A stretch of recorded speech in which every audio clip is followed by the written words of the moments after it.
আল্লাহ যেটা পারে আর শিরিক যে করে সে মুশরিক। এ পর্যন্ত মানেন তো? এক কথা বলেন না কেন?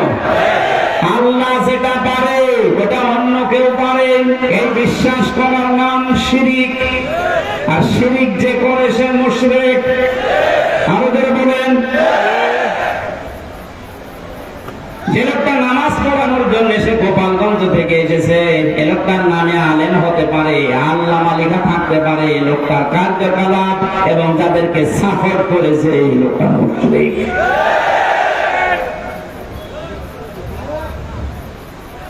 জালেমের পক্ষে যদি কেউ অবস্থান নেয়, তিরমিজি শরীফের হাদিস, নবীজি বলেন কিয়ামত পর্যন্ত কোন মানুষ যদি কোন জালেমকে সাপোর্ট করে, ভালোবাসে, সমর্থন জানায়, সে আমি নবীর উম্মত থেকে বের হয়ে যায়।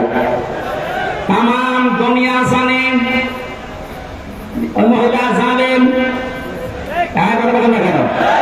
তামাম পৃথিবীর ভেতরে যে তালিকা আপনি দেখবেন ইন্টারনেটে 100 জনের তালিকা আছে, তার ভেতরে ওনার নাম আছে। আপনি জানা শোনার পরও তার মার্কা নিয়ে দাঁড়ালেন, আপনার বিবেক নেই।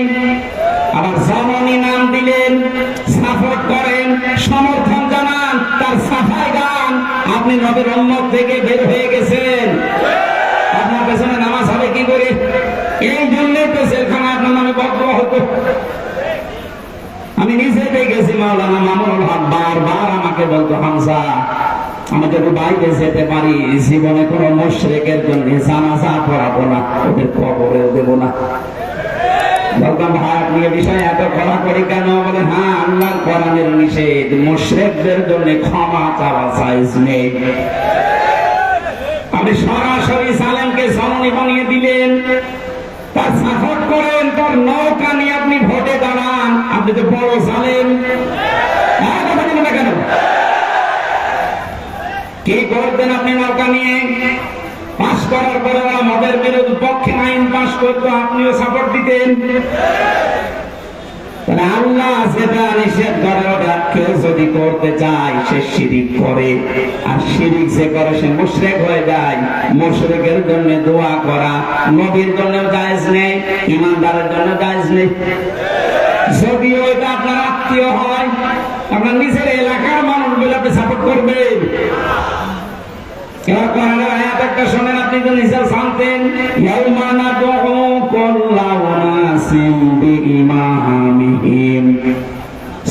ইসরায়েলের 72 নম্বর আয়াতের প্রথম অংশে আছে, রংপুর কুড়িগ্রাম এলাকার মানুষেরা কান খাড়া করে শোনেন আর বিবেক দিয়ে ভাবেন।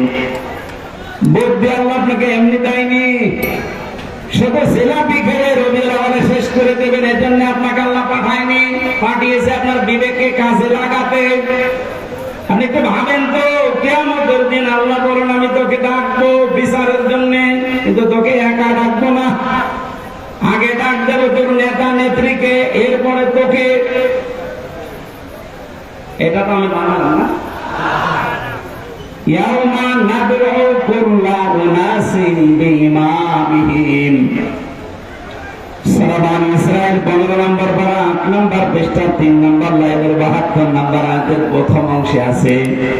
যত তাফসীর আমি পড়েছি জীবনে, সব মুফাসসির আয়াতের ব্যাখ্যায় একই কথা লিখেছেন। আল্লাহ বলেন কিয়ামতে যখন তোকে আমি ডাক দেবো, আয় বিচার হবে, তোরে আগে না, আগে ডাকবো তোর নেতাকে। কাকে? আগে নেতা থাকবে, এরপরে আপনি। বিবেক যদি থাকে বলেন তো, আপনি যে নেতার নেতৃত্ব মেনে চলেন, যাকে আপনি আদর্শ মনে করেন, যার পেছনে স্লোগান দেন, যাকে ভোট দেবেন বলে আপনি আশা করে আছেন, এই লোকটা যদি আপনার সামনে থাকে, আপনি তার পেছনে, আপনার কি মনে হয় যে আল্লাহ আপনাকে মাফ করবে? এখন যদি বলেন না, ধরা খাবেন না। আপনি যেন ধরা না খান, বিপদে না পড়েন, এই জন্য তো এত কষ্ট করে আমাদের। এত কম দুঃখে সেই কুষ্টিয়া থেকে পর্যন্ত এত দূর পথ বাড়ি দিয়ে আমার আশা আবার চলে যাওয়া লাগবে কোন কারণে? আপনি যাচ্ছেন, আমি দেখতে পাচ্ছি কোরআনের চোখ লাগিয়ে যে জাহান্নামে যাচ্ছেন, আপনি ধরা খাবেন। এমন কোন মানুষের পেছনে থাকা যাবে না, রায় দেওয়া যাবে না, জানে দেখলে আল্লাহর রাগ হয়। এরকম মানুষ দেশে নেই।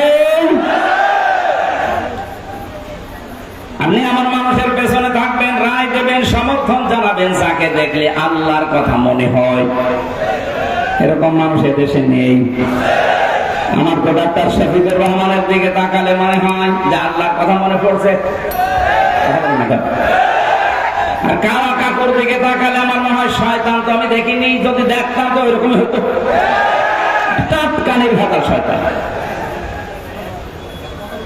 এই বয়স এখনো পর্যন্ত দাড়ি কেটে সেটে মনে হচ্ছে যে ইয়াং হবে, অথচ কবরে এক পা চলে গিয়েছিল।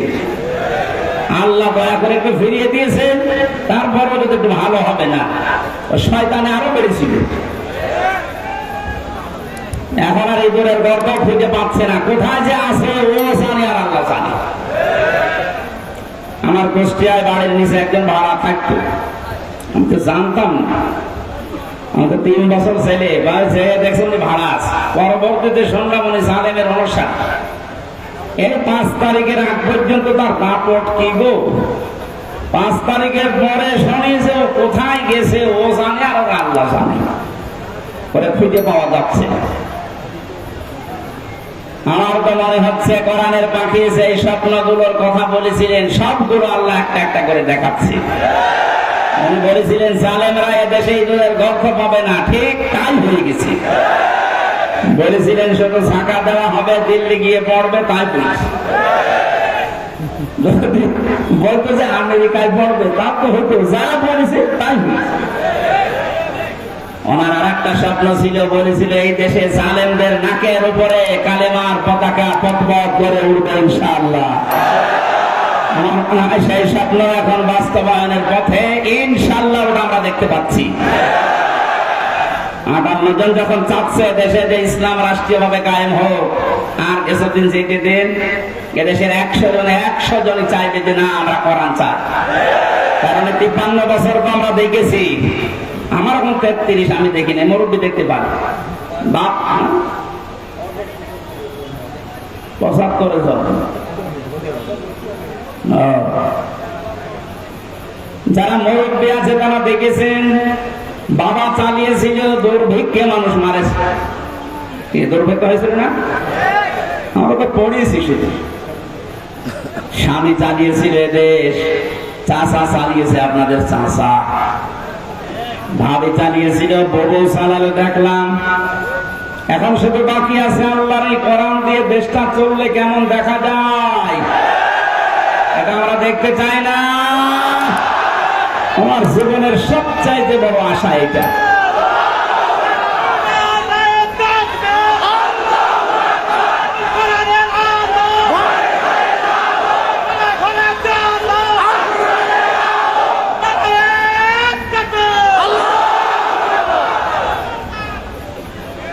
মুসাফির অবস্থায় আছি এখন, মুসাফিরের দোয়া আল্লাহ ফেরত দেয় না। বড় আশা নিয়ে বলছি, মাবুদ 1000 লক্ষ মানুষকে নিয়ে তোমার দরবারে মোনাজাত করছি, জীবনে শুধু চর্মচোখে এটা যেন দেখতে পারি যে কালাম দিয়ে বাংলাদেশের 56,000 বর্গ মাইল চলছে। এটা একটা মিনি জান্নাত হয়ে যাবে, আপনি টের পাচ্ছেন না। তাই অনেকে যারা লাল পানি খায়, যারা বাবা খায়, যারা আকিস বিড়ি খায়, এখানে তৈরি হয় না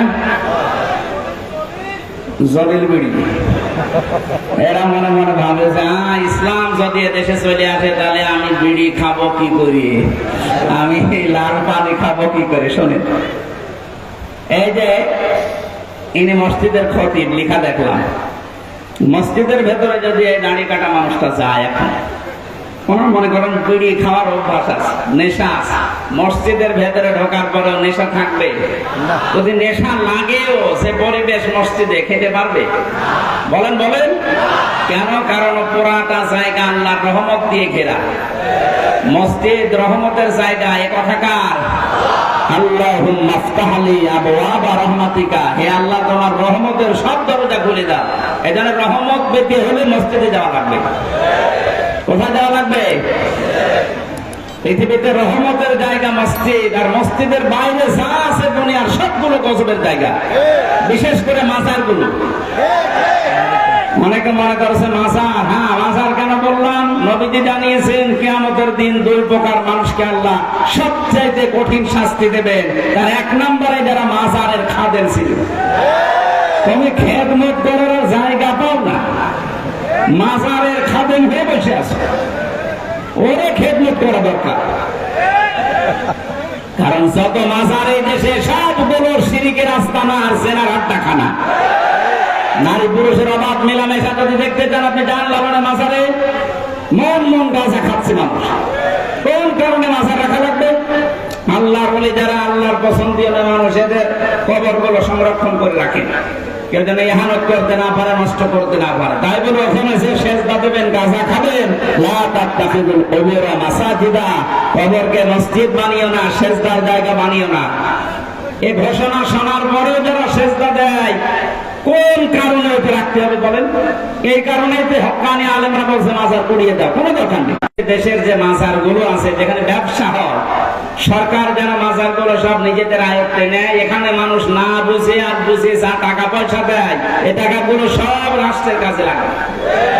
বহু টাকা কালেকশন হয়। আপনি কি মনে করছেন আগ্রসীর মাজারে যান, কোটি কোটি টাকা মাসের পরে মাসের উপায় হচ্ছে। এগুলোর দায়িত্ব যদি সরকার হাতে নেয়, এই দায়িত্বের টাকাগুলো সব রাষ্ট্রের কাছে লাগান। মানুষ বুঝে দিক আর না বুঝে দিক, টাকা তো রাষ্ট্রের কাছে লাগছে, শয়তানরা আর পাবে না। বড় বড় দাড়ি, গোপ, মোষ, উপর নিচে সব সমান করে মনে হচ্ছে কি হয়ে গেছে।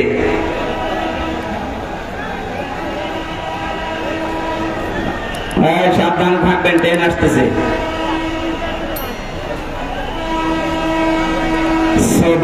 সুবহানাল্লাহ, আলহামদুলিল্লাহ, লা ইলাহা ইল্লাল্লাহ।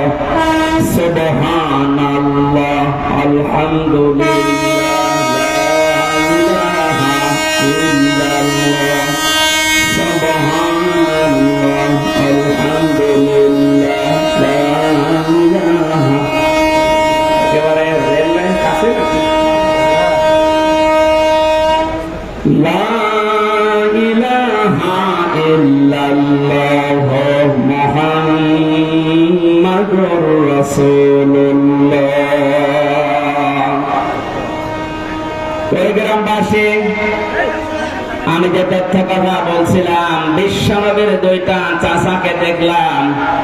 নবীর বিয়ে আল্লাহ ফেরত দিয়েছেন, চাচা মুশরিক, অথচ এই চাচা সবচেয়ে বেশি খুশি হয়েছিল নবীর মিলাদে, জন্মে। কথা বলেন না কেন? আজ বাংলাদেশ, ভারত আর পাকিস্তান, এই তিনটা দেশে আমি দেখলাম। বাকি বহু দেশে আমার ছোট্ট জীবনে আল্লাহ আমাকে নিয়েছে। কয়েকদিন আগে মালয়েশিয়া, সিঙ্গাপুর, থাইল্যান্ড, ইন্দোনেশিয়া সহ বহুগুলো দেশ ঘুরে এসেছি। কোন দেশে এগুলো আমি পাইনি। খালি এই বাংলাদেশে, ভারতে আর পাকিস্তানে এই ব্যবসা চলছে। মানুষ ঈদে মিলাদুন নবীর নাম নিয়ে যা করছেন, আপনি যদি শুধু নবীর মিলাদ নিয়ে খুশি হয়ে বলেন যে আর কিছু লাগবে না, আপনি জাহান্নামে যাবেন আবু লাহাবের মতো আর আবু তালেবের মতো। আরো দুইজন চাচার কথা আমরা জানি, হযরত আব্বাস, হযরত হামজা, দুইজন চাচা, তারাও নবীর জন্মে খুশি ছিলেন, তারাও নবীর মিলাদে খুশি হয়েছিলেন জন্মে, কিন্তু তারা সবচেয়ে বেশি খুশি ছিলেন নবীর আদর্শে। এজন্য হযরতে হামজা নিজের জীবন দিয়েছেন, নবীর আদর্শ ছাড়েননি। কথা বলেন ঠিক কিনা? হযরতে আব্বাস, তার কথার দিকে তাকান। মানসা কতামাল ঈমান মান রাদিয়া বিল্লাহি রাব্বা ওয়া বিইসলামি দীনা ওয়া বিমুহাম্মাদির রাসূলিল্লাহ সাল্লাল্লাহু আলাইহি ওয়াসাল্লাম নাবিয়্যা ওয়া রাসূলা। রাহু মুসলিম। নবীর আপন চাচা হযরতে আব্বাস নিজেই বর্ণনা করেন, কেউ যদি ঈমানের স্বাদ পেতে চান তাহলে আল্লাহকে রব পেয়ে খুশি থাকেন, ইসলামকে জীবন ব্যবস্থা পেয়ে খুশি থাকেন, আর মুহাম্মদুর রাসূলুল্লাহকে আদর্শ নেতা পেয়ে খুশি থাকেন। এই তিনটা বিষয় যদি আপনার ভেতরে পাওয়া যায়, আপনি ঈমানের স্বাদ পাবেন। জোরে বলেন সুবহানাল্লাহ। হযরত আব্বাস এটা পেয়েছিলেন, এই জন্যই তো হাদিস বললেন। উনি যদি না পেতেন একথা বলতেন? তাহলে বোঝা যাচ্ছে হযরতে হামজা, হযরতে আব্বাস, এ দুইজন শুধু নবীর মিলাদে জন্মে খুশি না, নবীর আদর্শেও তারা খুশি। এখানে দুইজনই জান্নাতি। জোরে বলেন সুবহানাল্লাহ। নবীদের জন্ম থেকে আমরা শুরু করছি। বিশ্ব নবী মুহাম্মদ রাসূলুল্লাহর 1 থেকে শুরু করে 40 বছর পর্যন্ত পুরা আরব জাহানে তাকে মানুষ ডাক দিত মুহাম্মদ ইবনে আব্দুল্লাহ, আব্দুল্লাহর বেটা মুহাম্মদ। এ পর্যন্ত ঠিক আছে না? 40 বছরের আগে কেউ কি তাকে রাসূলুল্লাহ বলেছে? না। যদিও তিনি সেই জীবনে তৈরি হওয়ার পর থেকে যখন আল্লাহ তাকে বানিয়েছে, এ দুনিয়া তৈরি হওয়ার আগে তার নূর বানানো, ওই সময় থেকে তিনি রাসূল, কিন্তু ঘোষণা হয়েছে 40 বছর বয়সে।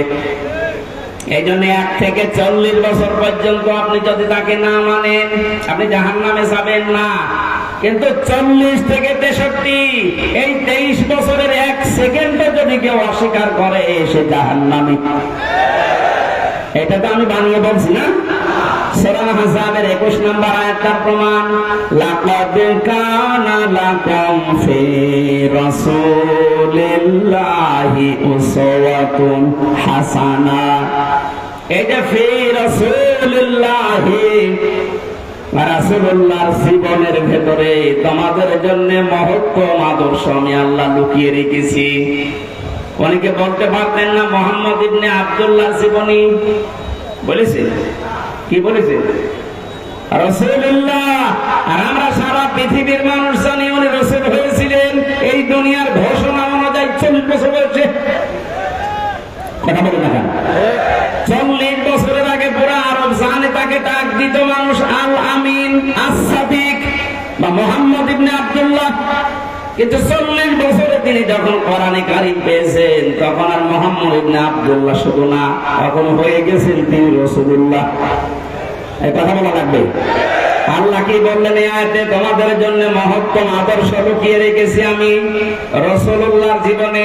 তার মানে 40 থেকে 63 এই 23 বছর রাসূলুল্লাহর জীবন পুরাটা আপনাকে মানাই লাগবে, মাসুলি। এর ভেতরে একটা সেকেন্ড আপনি ছাড় দিতে পারবেন না। যদি বলেন না এটা আমি মানি না, তাহলে আপনার ঈমান পরিপূর্ণ হয়নি। কথা বুঝতেছেন? রাসূলুল্লাহকে আদর্শ মানা লাগবে, যে উসওয়াতুন হাসানা। এই শব্দটা দুনিয়ায় কাউকে আল্লাহ দেয়নি। ইব্রাহিম নবীকে আল্লাহ উসওয়াতুন হাসানা তার চরিত্রের ব্যাপারে বলেছিলেন, সেটা আলাদা বিষয়ের আলোচনা। কিন্তু পৃথিবীতে আমাদের নবী মুহাম্মদ রাসূলুল্লাহকে তিনি মডেল বানিয়েছেন, বাটখারা বানিয়েছেন, কেজি পাথর। এদিকে যদি কেউ 5 কেজি চাউল তুলে দেয়, এদিকে 5 কেজি বাটখারা দেওয়া লাগবে না? এ কথা বলেন না কেন? আমার এই 40 থেকে 63 বছরের যে 23 বছরের জীবন, আমার জন্ম থেকে মৃত্যু পর্যন্ত 23 বছর দিয়ে আমার সাজানো লাগবে। আপনি একেবারে মিটে পরিপূর্ণ করে নিতে পারবেন, কারণ তিনি নমুনা, মডেল, আদর্শ আমাদের জন্য। তাও একমাত্র উসওয়াতুন হাসানার একটা আগে আলিফ লাম আল্লাহ দেয়নি। এবার আসেন মূল কথা বলছি, বিশ্ব নবী মুহাম্মদ রাসূলুল্লাহ কেন একমাত্র আদর্শ আমাদের জন্য? যে সূরা থেকে পড়লাম, সূরার নাম হচ্ছে আহজাব। কি বললাম? আহজাবের হিজবুন থেকে। আহজাব শব্দের শাব্দিক অর্থ দল, সমূহ, বাহিনী।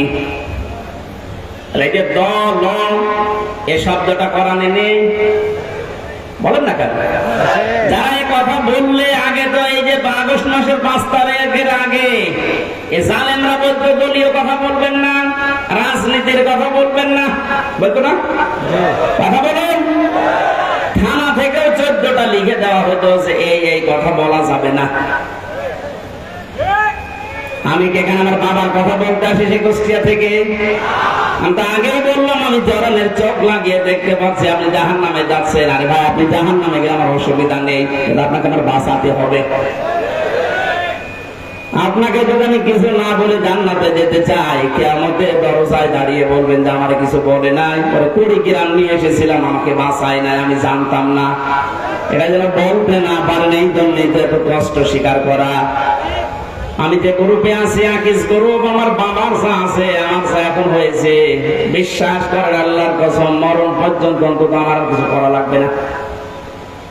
এত কষ্ট স্বীকার করা, এই যে স্বাধীনতার পর থেকে আজকে 1 মাস 12-13 দিনে প্রতিদিন 2-3টা করে, তা 5 কিলো 10 কিলো না, প্রতিদিন আমার মনে হয় আমার জার্নি হয় প্রায় 1000 কিলোমিটার।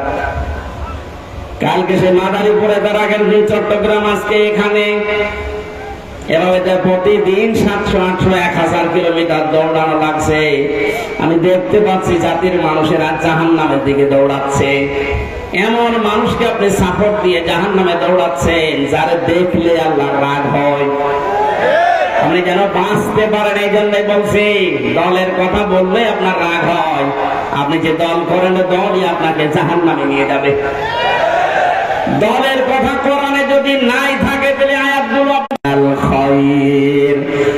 অবশ্যই তোমাদের ভেতরে একটা দল থাকতেই হবে।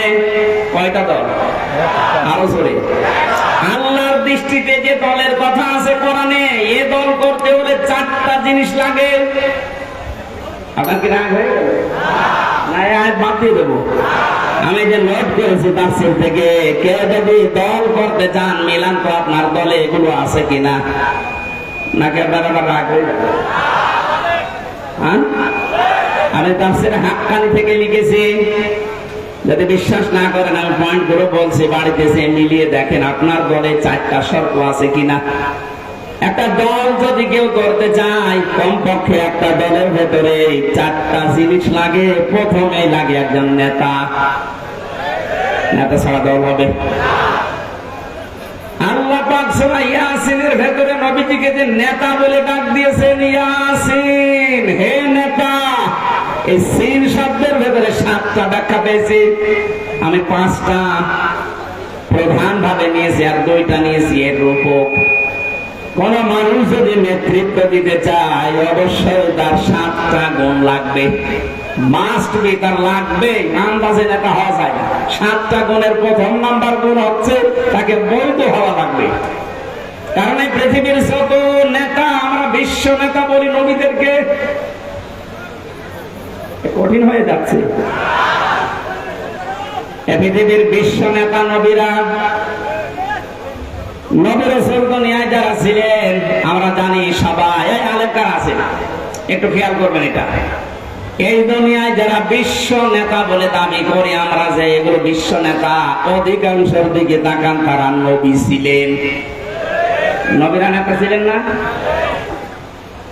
ওয়াজআলনাহুম আইম্মাতান, আল্লাহ বলেন আমি এই পৃথিবীতে নবীদেরকে নেতা বানিয়ে পাঠিয়েছি। ইয়াহদুনা বিল হক, তারা সত্য পথে মানুষদেরকে আহ্বান জানিয়েছেন। এখানে নেতা হওয়ার প্রথম বৈশিষ্ট্য আল্লাহ পাক দিয়েছেন, কেউ যদি নেতৃত্ব দিতে চায়, তার জন্ম হওয়া লাগবে বৈধ। কারণ কোন নবীর রক্ত আল্লাহ কোন হারাম রক্তের ভেতরে প্রবেশ করার নাই। আজ বিশ্ব নেতার দিকে তাকান, পৃথিবীতে বহু মানুষ নিজেকে বিশ্ব নেতা বলে দাবি করছে, অনেককে করাচ্ছে, অথচ তাদের জন্ম ঠিক নেই। তাদের মা এক ধর্মের, বাবা এক ধর্মের। মুখে বেশি বলে ফেলবে। আমার ফাঁসি চাই, এ বইটা কেনেন, দেখেন। আমরা যদি রাগ হয়, বীর মুক্তিযোদ্ধা মতিয়ার রহমান রেন্টুর লিখা, দেখেন এই বইটা নিয়ে আসেন। এখন বাবারে পাওয়া যাচ্ছে, 15 বছর তো বাজেয়াপ্ত ছিল, এখন পাওয়া যাচ্ছে। দেখেন, মা এক ধর্মের, বাবা এক ধর্মের। আপনি আন্দাজে বিশ্ব নেতা বানিয়ে দিলেই হবে? নবীদের কথা বলছিলাম কেন, এটা কোরআন থেকে এবার বলে নেন। হযরত ঈসা, উনি নবী না। এরা কোন জামানায় আছে? হযরত ঈসা কি? আরো জোরে বলেন। উনি যে নেতা ছিলেন, কোন সন্দেহ আছে? ওনার জন্মের পরেই জাতির লোকের ওনার অবৈধ বলেছিল। আল্লাহ পাক বলেন, ফাশারাত ইলাইহি ক্বালু কাইফা নুকাল্লিমু মান কানা ফিল মাহদি সাবিয়্যা। হযরতে মরিয়ম ইশারা দিয়েছিলেন দরজার দিকে, যে এই ছেলেটাকে জিজ্ঞাসা করো, নিজেই বলবে বৈধ না অবৈধ। জাতির লোকেরা বলেছে, ক্বালু কাইফা নুকাল্লিমু মান কানা ফিল মাহদি সাবিয়্যা, এতটুকু সিবিয়ান বাচ্চা কি করে দোলনা থেকে কথা বলবে? এ বলতে দেরি জাতির লোকের। হযরতে ঈসা দোলনা থেকে জবাব দিয়েছিলেন, ক্বালা ইন্নী আবদুল্লাহ, আমি অবৈধ সন্তান না, আমি আল্লাহর বান্দা। এতটুকু তিনি শেষ করেননি। হযরত ঈসা দোলনা থেকেই তিনি বললেন আতানিয়াল কিতাবা ওয়া জাআলানি নাবিয়্যা। আল্লাহ পাক আমাকে সামনে কিতাব দেবেন এবং জামানার নবী করে আল্লাহ আমাকে পাঠিয়েছেন। ওয়াজআলানি মুবারাকান আইনামা কুনতু ওয়া আওসানি বিস-সালাতি ওয়াজ-যাকাতি মা দুমতু হাইয়্যা।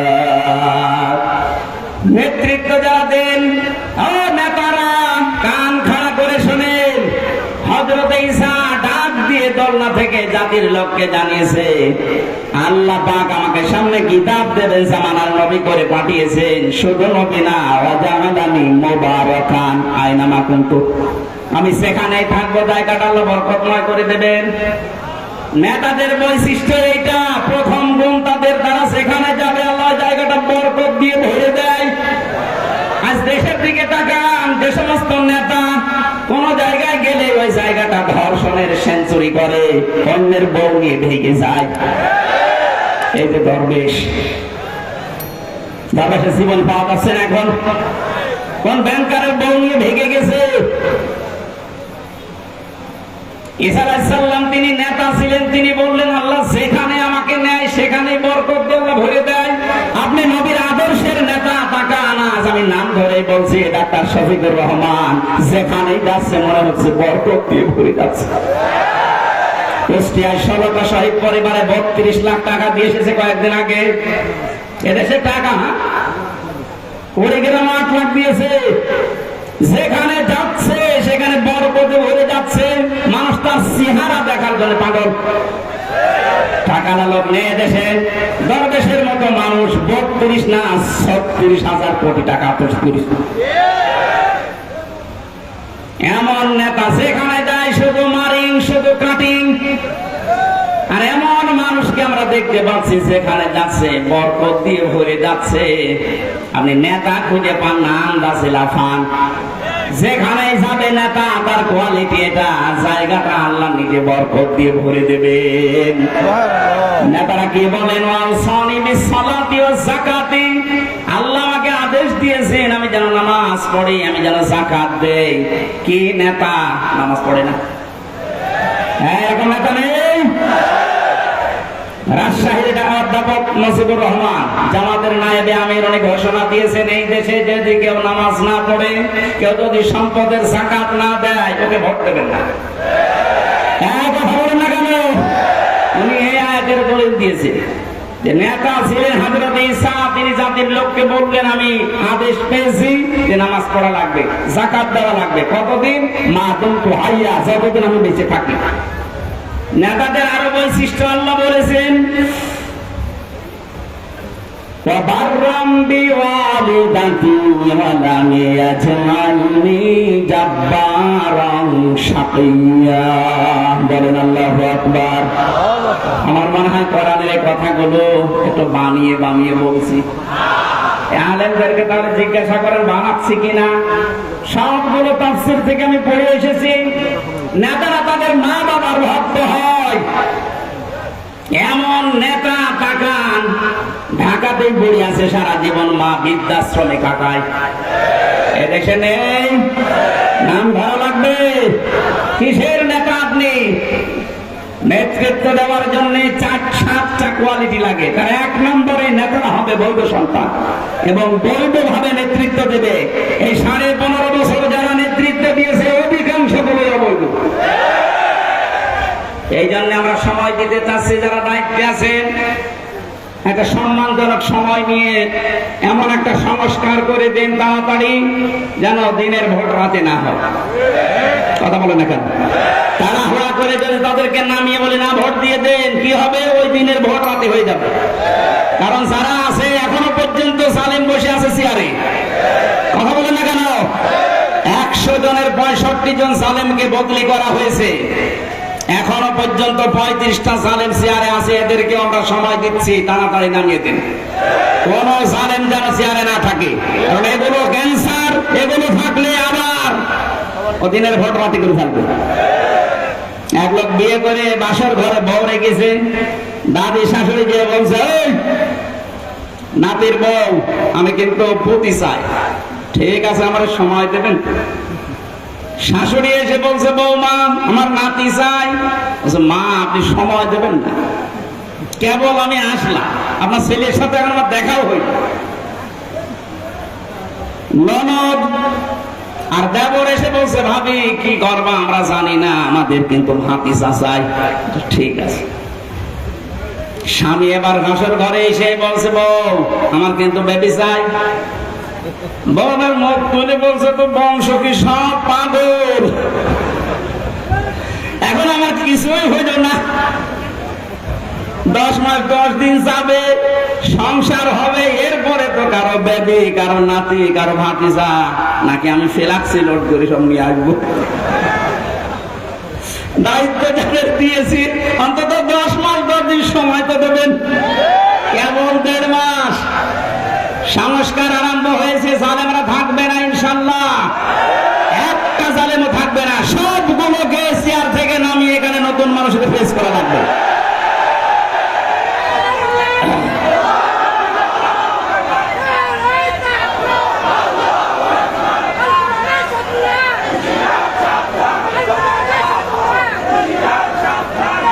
সময় যদি আপনি না দিয়ে বলেন যে না তাড়াতাড়ি দেন, তাড়াতাড়ি দিয়ে করবো কি?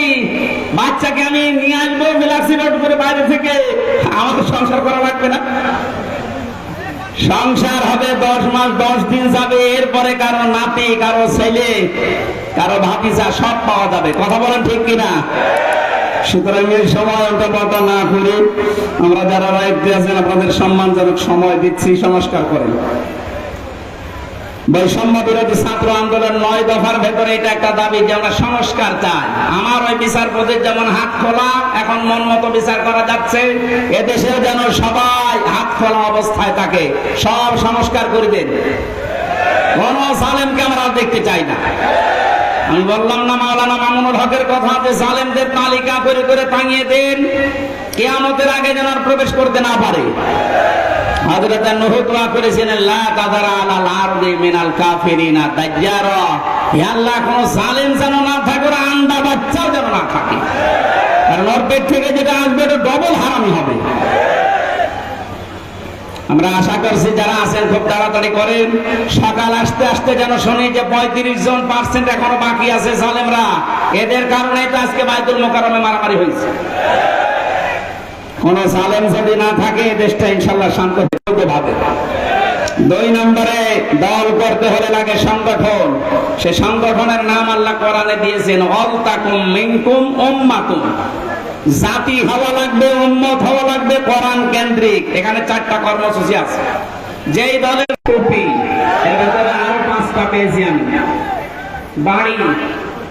দাড়ি পাল্লা, টুপি, এগুলো সব ন্যায় বিচারের প্রতীক, সুন্নাত আল্লাহর নবীর আদর্শের ভেতরে এগুলো ছিল। যদি আপনার মার্কা নিতে হয়, এরকম মার্কা নেবেন, হয় টুপি মার্কা নেন, নাই দাড়ি পাল্লা মার্কা নেন।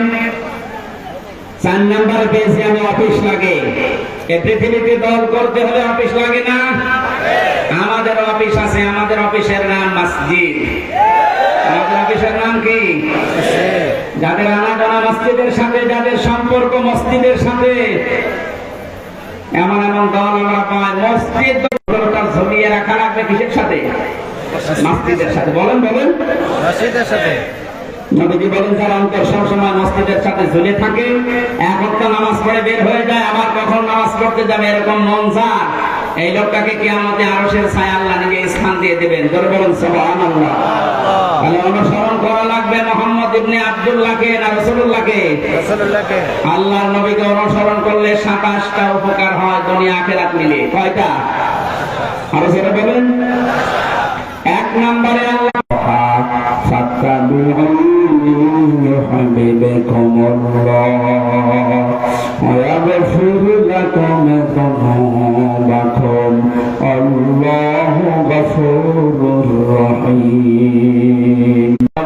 দাবি করো, তাহলে আমার অনুসরণ করো।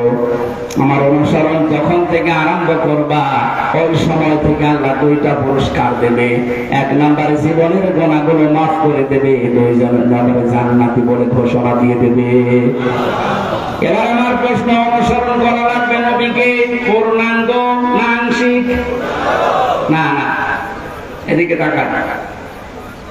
এই যে ফাত্তাবিউনি, আমার অনুসরণ করো, এ কথা বলতে নবীজি বলেছেন অনুসরণ কি আংশিক না পূর্ণাঙ্গ?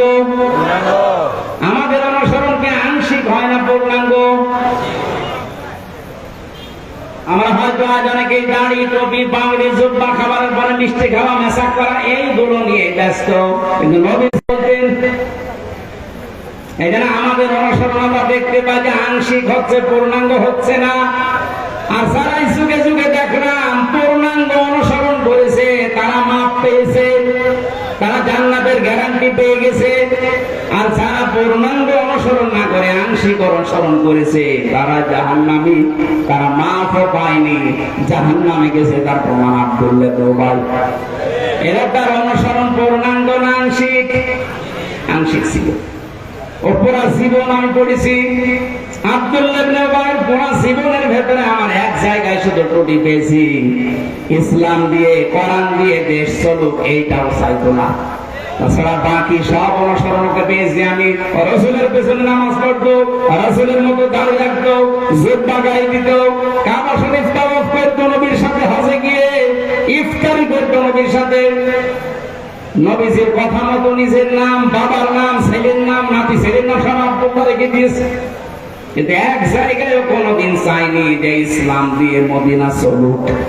এটাকে ও দুনিয়ার কাজ মনে করতো, রাসূলের পেছনে থাকতো না। আল্লাহ নবী এটা কায়েম করার জন্য উহুদে যাচ্ছিলেন, তখন 300 লোক নিয়ে ভেগে গিয়েছিলেন। আর যদি আপনার অনুসরণ রকম আংশিক হয়, ওর জন্য আল্লাহ দিয়েছিলেন ওয়ালা তুসাল্লি আলা আহাদিম মিনহুম, হোম আছে হোম, এটা জমির বহুবচন। আব্দুল্লাহ ইবনে উবাইয়ের নাম যদি আল্লাহ দিয়ে দিতেন তা আমরা কোনো চিন্তা থাকতাম না, কারণ হোম দিয়ে আমরা ঝামেলায় আছি। আল্লাহ বলে শুধু এর না, এর মতো যারাই আসবে দুনিয়া, যারা শুধু আংশিক অনুসরণ করে, পূর্ণাঙ্গ না, হেন আপনি তাদের জানাজা কবরের কথা, কবরের পাশে দোয়াতেন না। আমার মনে হয় কোরআনের আয়াত যদি আজ নাযিল হওয়ার সিস্টেম থাকতো, বাংলাদেশে বহু মানুষের নামে আয়াত নাযিল হয়ে যেত। হয় না, কে বলেছে যে হোম আছে, হোম দিয়ে আপনি এর ভেতরে আছেন। যাদের অনুসরণ আংশিক হয়, শুধু পূর্ণাঙ্গ হয় না। আল্লাহ আমাদেরকে যে 27টা বিষয় আমি আজকে নোট করেছি আয়াত থেকে, তার একটা প্রমাণে রাসূলকে অনুসরণ করা লাগবে একমাত্র, কেবলমাত্র, শুধুমাত্র এই জন্যে, কারণ তাকে অনুসরণ করলে জীবনের গুনাহ মাফ হয়ে যায়। সম্মানিত মা বোন যারা এসেছেন, 6 জন নারীকে আপনার আদর্শ বলে ঘোষণা এসেছে হাদিস কোরআনে। তার 1 নম্বরে হযরতে খাদিজাতুল কুবরা রাদিয়াল্লাহু তাআলা আনহা। তাকে আল্লাহ সালাম দিয়েছিলেন যে কারণগুলোতে, তার অন্যতম কারণ তিনি স্বামীকে সাহায্য করতেন, ইসলামের পথে চলতে, ইসলাম কায়েম করতে, ইসলাম প্রচার করতে। যারা সাহায্য করেন স্বামীকে, যারা স্বামীর জন্য পাহারায় থাকেন, সব সময় স্বামীকে সাহায্য দোয়া করেন, তারা খাদিজাতুল কুবরার সাথে জান্নাতে থাকতে পারবেন। আল্লাহ আমাদের মা বোনদেরকে খাদিজার মতো জীবন অনুসরণ করার তৌফিক দিন। আমরা যতটুকু বলেছি এতটুকু করে আমল করার তৌফিক কামনা করে শেষ করছি। আল্লাহুম্মা আমিন। লা ইলাহা